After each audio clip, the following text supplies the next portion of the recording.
Denis Merklen, sociologue à l'Université Paris 3.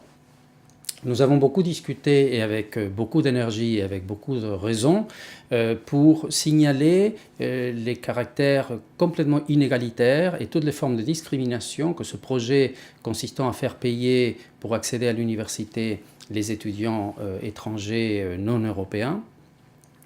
Et il me semble que ce projet s'attaque à un autre fondement de la vie universitaire dont nous devons aussi tenir compte, et c'est aussi une raison pour laquelle nous devons nous opposer avec la plus grande énergie à ce projet de réforme du gouvernement.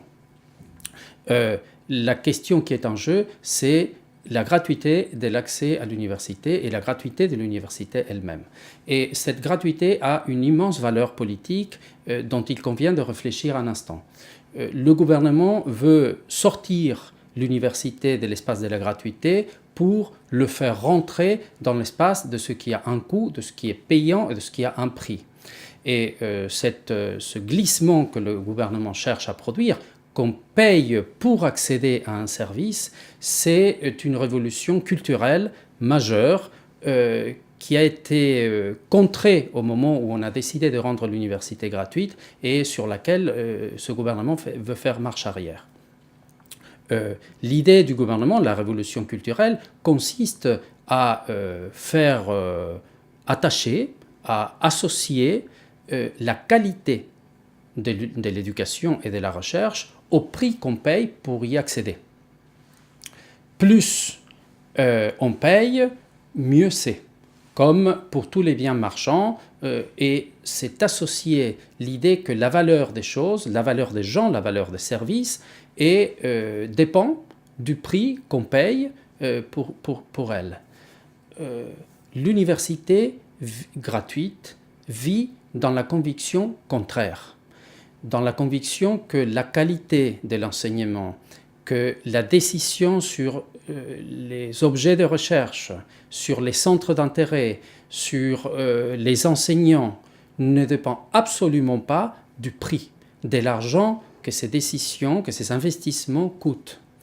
Ce que nous avons fait au moment de créer l'université publique et gratuite, c'est nous doter la société d'avoir un espace de socialisation, de création de savoir, d'accès au savoir, de construction du savoir, à côté, à part, à l'extérieur du monde de l'argent, qui ne soit pas conditionné par le prix qu'on doit payer.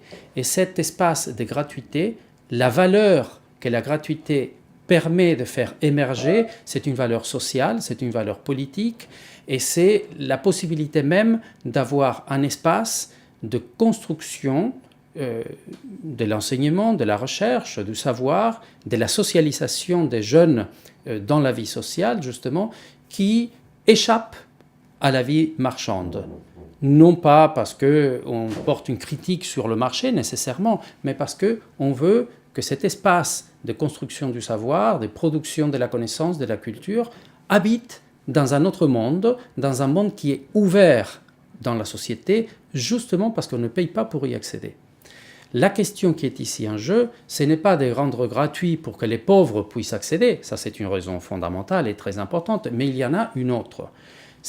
L'université est gratuite non pas uniquement pour que les pauvres puissent payer, mais aussi pour que ce ne soit pas une ligne à tenir en considération, que ce ne soit pas un critère de construction de la vie universitaire.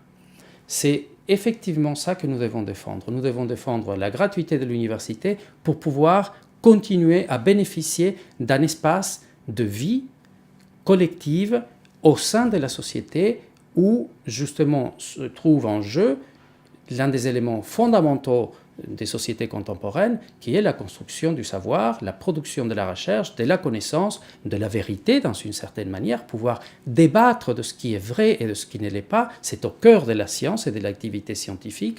Et cet espace-là, cette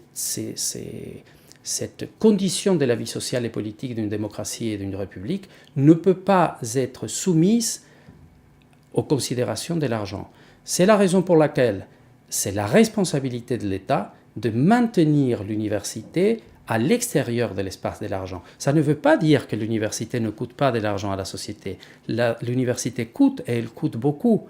mais la société donne à l'État la responsabilité d'alimenter en ressources cette institution pour qu'elle puisse exister justement sans que les individus qui y accèdent et qui participent ne soient pas obligés de payer.